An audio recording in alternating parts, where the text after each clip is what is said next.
Good morning. If you have decided to study and you want to become a professional hypnotherapist, keep watching our training videos about clinical hypnosis. Hypnotherapy is an effective technique with which you can help and improve the quality of life of a large number of your future patients.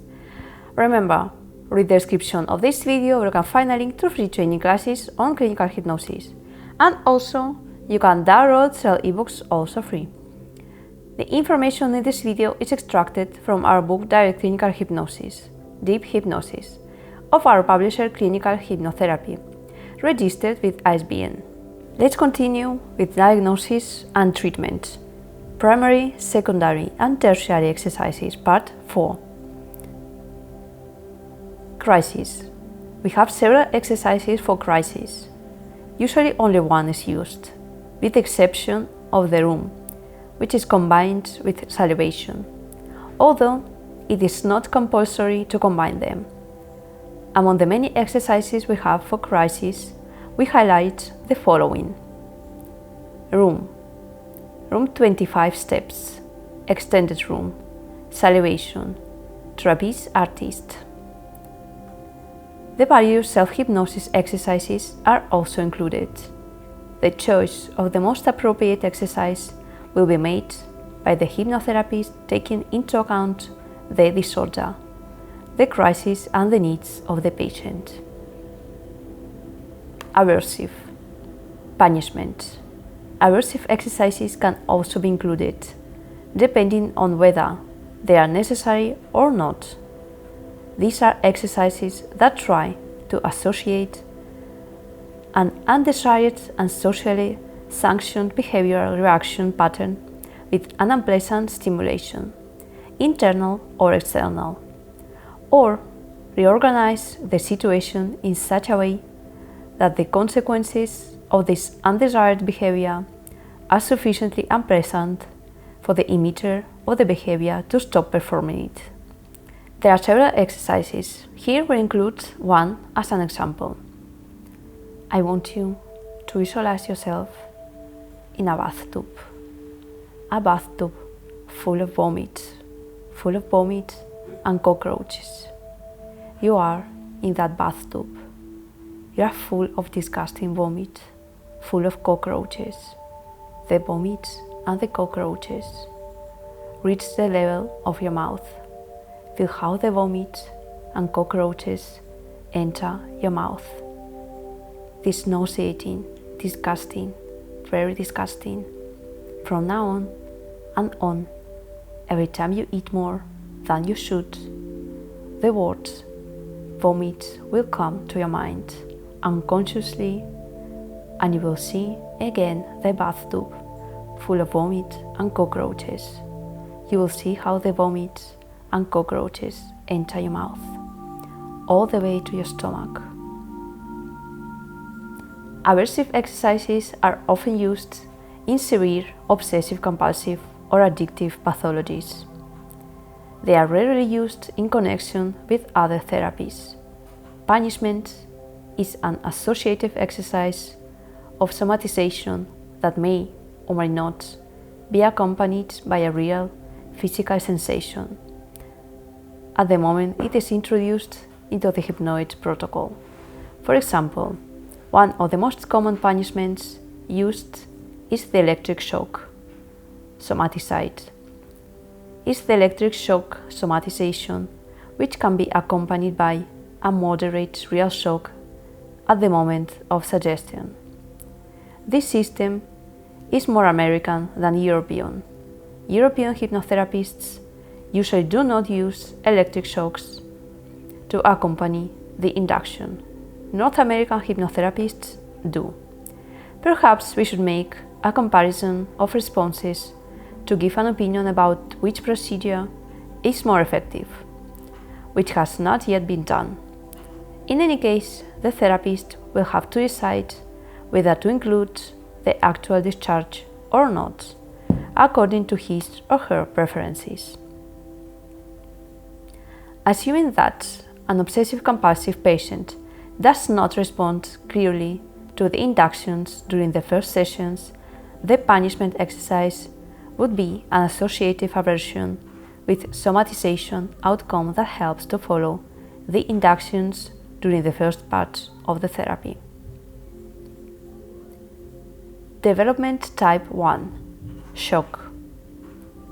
Now, I'm going to count from 3 to 1, and when I say 1, I want you to feel a huge, brutal electric shock go through your whole body from head to toe.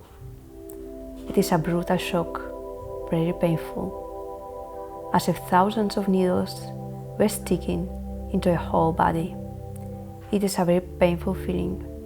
It is a very painful sensation, practically unbearable.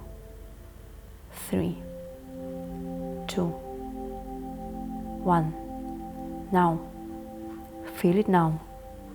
It is an unbearable pain. You have never felt a pain like this. From now on, whenever compulsive pathology, you will feel this strong discharge, just as you do now, without being able to avoid it. Whenever compulsive pathology, you will immediately feel the strong discharge. Development type 2, unpleasant taste.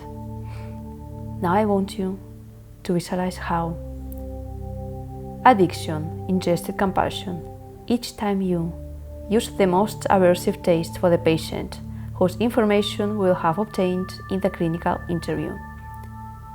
It is an unbearable taste of, you find it impossible to bear it.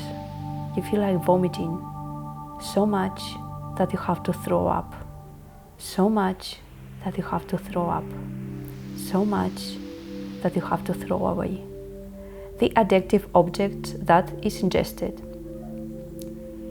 Believing that it was in a bad state, you take another one. The result is the same. It still has an intense, unpleasant, and unbearable taste of. From now on, all objects have this unbearable taste of. That totally prevents you from eating it, smoking it, tasting it, etc. Development type 3, increasing with strong psycho-imaginary. Now I want you to see how the addictive object enters your mouth. From this point onwards, establish a chain of strongly descriptive psycho-images regarding the destruction, distortion, degeneration, or similar of the tissues through which the object passes. Read, for example, tobacco smoke. Strong emphasis on the detailed description of the degeneration of the tissues and the corresponding pathology resulting from it. Aversive exercises have no known serious side effects, except for the quite probable possibility of establishing a permanent aversion in behavior towards a certain object, whether it is already a stressor or not. It is for this reason that some hypnotherapists prefer not to use them. The type of development to use, type 1, 2, or 3, is at the discretion of the therapist, although the first is usually used for non-physiological, non-ingested addiction or compulsions, while the second is used for this function. The third is an extended and improved version of the previous ones, and or complementary to them. More than one aversive exercise can be used within the same session, always depending on the level of addiction of the patient. The use of one or more aversive exercises should be followed by negative reinforcement. See below. Positive reinforcement. Reward. It's a fundamental concept in the psychology of learning and is understood as the presentation of an appetitive stimulus or situation to the subject, which increases the probability that this response will increase or be repeated in the future. If you're interested in learning more about clinical hypnosis, watch our next video, Direct Clinical Hypnosis, Diagnosis and Treatment. Primary, Secondary and Tertiary Exercises Part 5. Remember, read the description of this video where you can find a link to free training classes on clinical hypnosis, and also you can download several free ebooks. If you have any questions, add them in the comments area. On this topic and many others we'll talk about in the channel and in the videos that we'll publish. So, if you're interested, do not miss our next videos. Thank you very much for your interest.